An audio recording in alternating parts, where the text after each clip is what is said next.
What's up guys, and welcome to the first episode of the Art of War in Total War Attila with me, Blade Master. This episode is going to be focused on a battle between Pyrrho from the Wolf clan and Llewellyn from the Agartha clan. And these two are going to be fighting in the map of Swamp. Pyrrho has taken Alans and Llewellyn has taken the Western Roman Empire. In terms of the faction ranking and how these two factions match up against each other, I would put it at a deadlock 50-50. Either faction can win against the other. It seems pretty even in my opinion. So looking at the Alans a bit deeper, the Alans are one of my favorite barbarian factions in the game. They kind of remind me of the Gedai from the Total War Rome 2 game, in that they are a very diverse barbarian faction and they have a lot of different tools that they can use to win a game.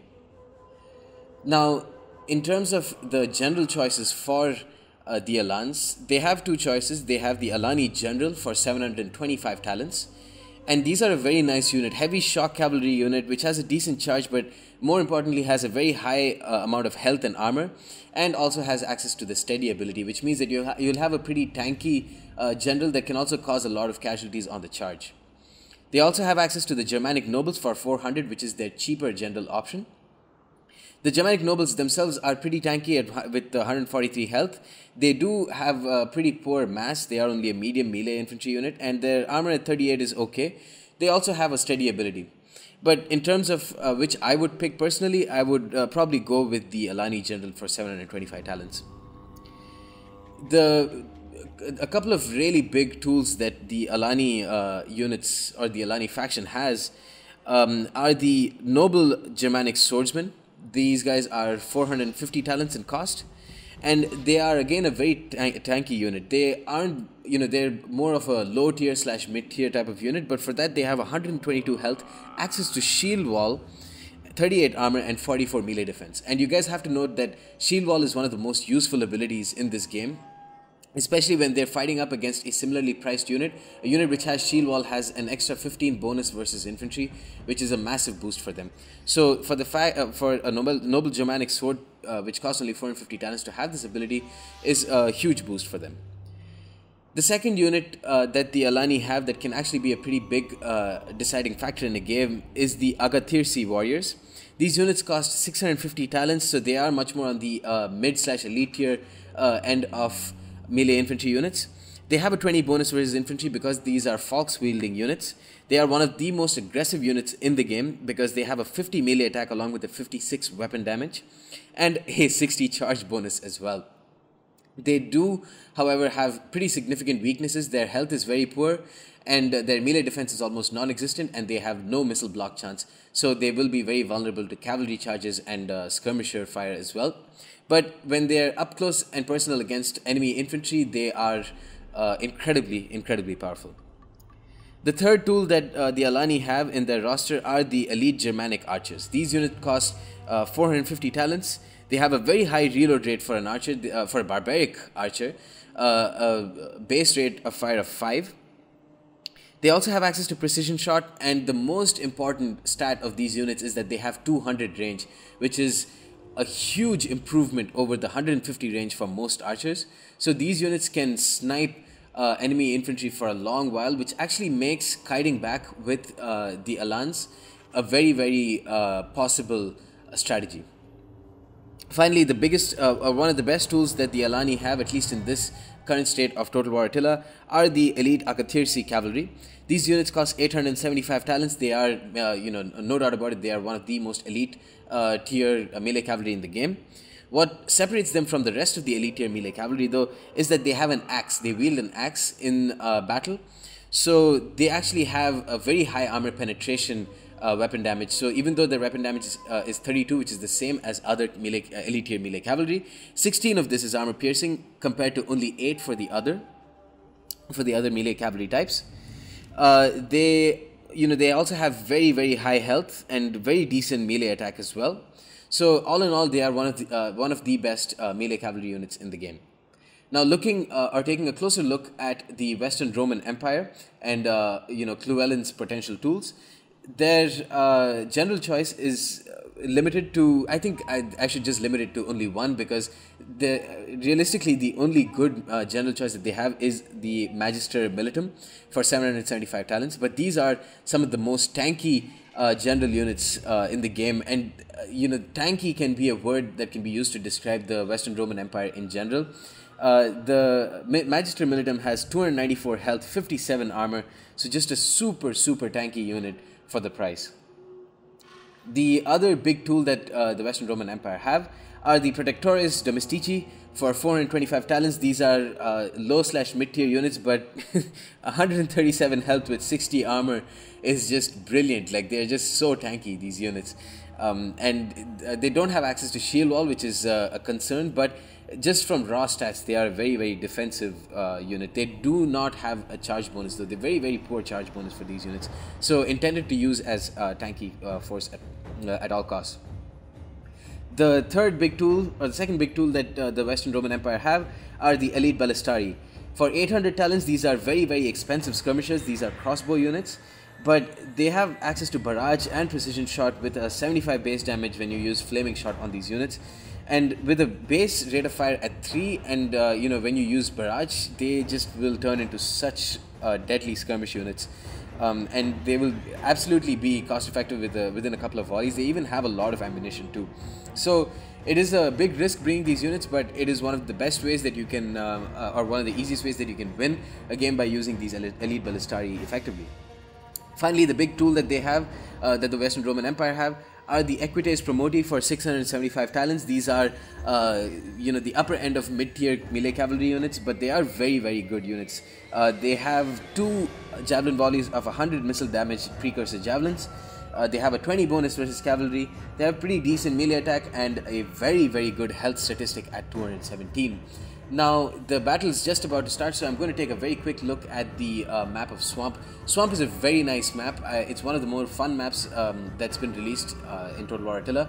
You have a middle of complete flat grasslands, but the 2 cavalry flanks, or the 2 flanks of the battle, are dotted by marshy/shallow water, which reduces the speed of your units. So that's an interesting mechanic to put in the game, because most likely the 2 flanks, the flank on the left and the flank on the right, are where the cavalry is going to engage, and the fact that they have lower movement speed will be an interesting twist to how the cavalry match pans out. So let's go ahead and pause the game for now, and I will take a very quick look at the 2 at Pyrrho's and Llewellyn's army before getting into the battle. So Pyrrho has brought 2 Germanic pikes, very cheap pike units. Don't really see the big use for these guys. He's also brought 2 Germanic bows. These are not the 200 range bows. They are very cheap though. He's also brought 3 Agathyrsi warriors, whom he's kept in his center. For his cavalry flanks, he's brought 1 noble Germanic horseman and 1 noble Alani cavalry on either side. Very nice cavalry, although I would like to see more Agathyrsi cavalry instead of them. He has brought 1 elite Agathyrsi cavalry over here. He's also brought 1 Germanic spearman on his left flank and another Germanic spearman on his right flank. It's a pretty similar, a common tactic that Pyrrho uses. He has a very balanced army. Each flank almost mirrors his other flank exactly. These are tier 2 tier 2 spear units. They have expert charge defense, pretty decent stats, but they have very good armor, which is their big calling card. He's also brought 1 Agathyrsi warrior, whom he's kept on his left flank. Also over here, he's brought an elite Agathyrsi warrior on his right flank, and his Alani general, whom he's ranked up to 4, is going to be on his right flank as well. So it looks like his right flank is much stronger than his left flank, but let's see what Llewellyn has in store for him. Llewellyn has brought a total of 4 Scola Palatinae. These are units that cost the same amount as the Equites Promoti, and they are pretty decent units themselves. They also have the 20 bonus versus cavalry, although they don't have any missiles or no precursor javelins themselves.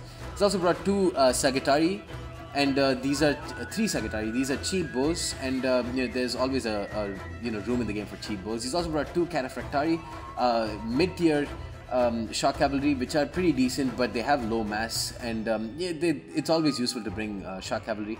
He's also brought 1 Magister Militum. There's no surprise there.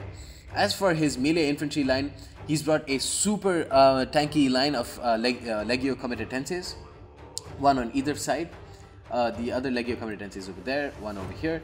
He's brought 2 Elite Palatina on in the center and 1 Herculeani Signores. So very strong melee infantry corps from him. And these Elite Palatina, he's brought a very nice mix of tanky units and aggressive units. The Herculeani Signores are quite tanky, but the Elite Palatina are very aggressive units. The Legio Comitatenses are very tanky, and so it's just a very nice mix between the two. As for his spears, he's brought 1 Comitatense spear on either side and 1 what are they called? Limitani border guards. So just a lot of cheap spears to make use in the cavalry flanks. So let's go ahead and unpause the game and let's see how it pans out. So Pirro is bringing his Agathyrsi warriors over here, which is it's a very risky tactic, to say the least, because for spearmen to be effective, they need to be stationary. Then and only then their expert charge defense will kick in, which makes them useful. But if they're going to be moving, and if the cavalry of Llewellyn gets into them, then it's going to be lights out for them. Over here, the cavalry, the Schola Palatinae, are charging into the Germanic spearmen. They're going to drop very quickly, but the elite Agathyrsi warriors really didn't take the brunt of the charge, which is actually very good for Pirro. As for over here, the Agathyrsi warriors are basically done because they took the brunt of the charge over there. The cavalry for Pirro has not been engaged yet. Over here, the Alani general is chasing off the Schola Palatinae. They're taking a ton of casualties while pulling out. Although the general needs to be worried of these Comitatense spears, he might just jump into them. Over here, this one Schola Palatinae is going to get ganged up on by noble Germanic and Alani cavalry, and they're just basically destroyed. But there is spear support over there. Here, Pirro is already moving around, and he's using the terrain to his advantage. He's not going through the shallow water. He's just instead using the regular terrain so that he won't suffer any movement penalties. Here, the Herculeani Signores are going to move back for the Magister Militum to charge into the elite Agathyrsi warriors, and this is not something that the Agathyrsi warriors want to get into. The Magister Militum, though, is going to take a lot of casualties while pulling out, simply because of the very high weapon damage and melee attack stats that these units have. Elite Agathyrsi warriors are very nice units. Here, elite Agathyrsi are just going to destroy these Comitatense spears. The spear unit, the Limitani bodyguards, didn't get many kills, but the Cataphractari have come into support here. The Alani general for Pirro is suffering a ton of casualties, and that's looking very bad for Pirro. But over here, the elite Agathyrsi warriors have gotten into the Herculeani Signores, and those Signores are they're never going to withstand that sort of charge. Here, though, the Magister Militum is going to charge into these units. Very good move here by Llewellyn, rear charging with these elite Palatina, who are very aggressive units themselves, and then charging in with his general to hold down these elite Agathyrsi. Again, though, when he's pulling out, he's going to take a ton of casualties, and the pike infantry are moving up for Pirro as well. Here, these Comitatense spears are going to get killed by those elite Agathyrsi warriors. Legio Comitatenses will not get a lot of kills on these noble Germanic horse in a short period of time. They'll take a long while before that low melee attack stat that they have will actually come into play. Here, the elite Agathyrsi warriors are going to chase after these elite Palatina. This flank for Pirro has is much better for him than his left side, although he's cleaning up the left side as well. Here, though, his general, really, that's the big concern for him. These Legio Comitatenses is actually a pretty big boost for Pirro. The Legio Comitatenses are just so poor in their melee attack. They're just meant as defensive units that they won't do very well when supporting in a cavalry engagement. Although these Cataphractari, now that they're coming in, they could be able to get into the rear of Pirro's line. More flaming shot here from the Sagittari. They've gotten a pretty decent amount of kills. 15 kills for such cheap units is very good. The Germanic bows have gotten caught by the elite Palatina, and these elite Agathyrsi warriors are not really doing too much. Here, though, the elite Agathyrsi are just going to chase off and kill off the Comitatense spears. The Sagittari really need to be killed off. That threat needs to be nullified by Pirro as soon as possible. Here, the general is dying. Only 16 units left in the general. The morale is all the way down to 5. They're about to rout very soon, which is going to be terrible for Pirro. This is actually not looking very good for Pirro at all, because the Cataphractari have gotten into the Germanic bows as well, and this Cataphractari is going to charge into these elite Agathyrsi warriors, and they're so depleted now that they're just going to break immediately. Yeah, there they go, shattered. Not going well for Pirro at all. These Germanic pikes really haven't done much at all. The elite Agathyrsi warriors, though, the same can't be said about them. 159 kills against elite Palatina. Double experience chevron, and Pirro is cleaning up his left flank. The Limitani bodyguards, they have gotten a lot of kills, but with some cycle charges, Piro will easily be able to destroy that threat. The Cataphractari, while pulling out, have been caught by noble Alani cavalry, and now these units are starting to waver, but the Cataphractari should die pretty soon, at least until the pike units have come in to support. And let's see, it looks like, yeah, oh, that's bad. Llewellyn just ran into the front of pikes and lost quite a few units over there.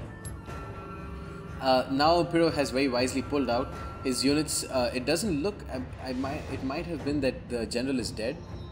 No, general is alive. The Alani general is alive and general is nearby, so that's giving them a pretty big boost. But here, his general is definitely about to die here. Wow, just got straight up charged by those Cataphractari. The general is completely destroyed. Just got shattered there, and that means that these Germanic pikes who have a morale of -10 are going to shatter. The elite Agathyrsi warriors also have -9.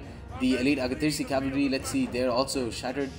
The noble Germanic horse, though, they have too many units for them to shatter immediately. And now there's one elite Agathyrsi warrior that still has 90 units left.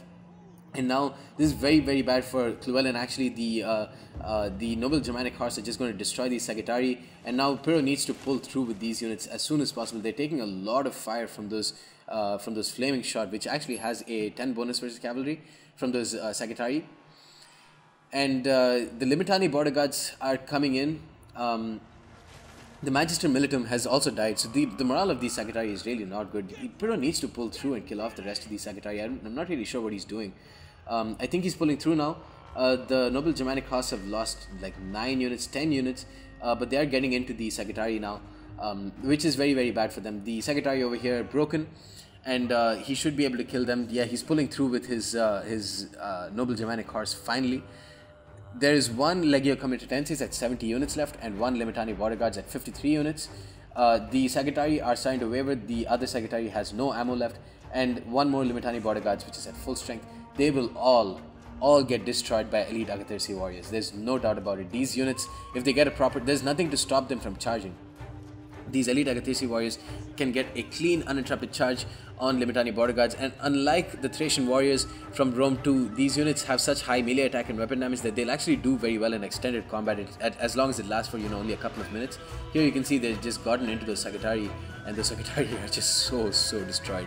These units are very tired though, so that means it's a pretty big, actually for more than any other melee infantry unit, the elite Agathyrsi warriors and Agathyrsi warriors and aggressive units like them in general, having lower or the fatigue penalties actually matter so much more to them, because fatigue penalties apply to movement speed and melee attack for melee infantry units, and the melee attack is really what these guys rely on. Whereas for Legio Comitatensis, even if they are tired and now they're only winded, they're only going to suffer, you know, penalties to their melee attack. Their melee damage, defense, their armor and their health and everything else are going to stay the same. So in that sense, it's going to make it's going to be much easier for.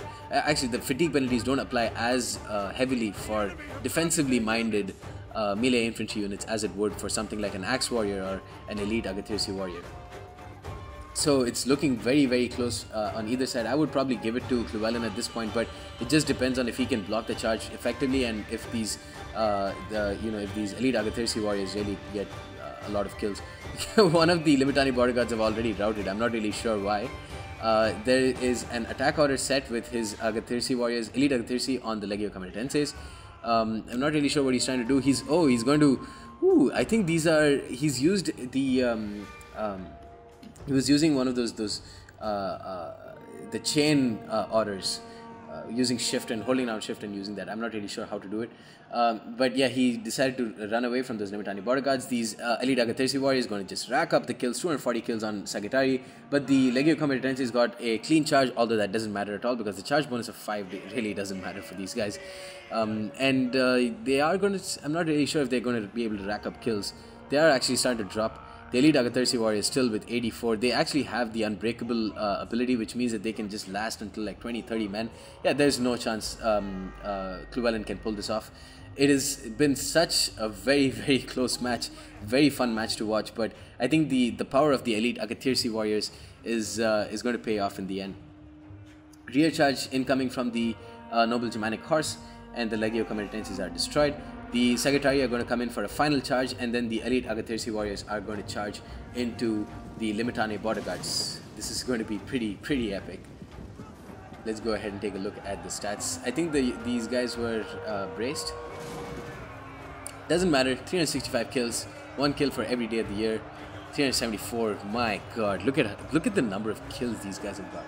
This has just been such a display by those elite Agathirsi warriors. Very good units. As long as you don't get them shot at or get charged by cavalry, they will just slaughter infantry.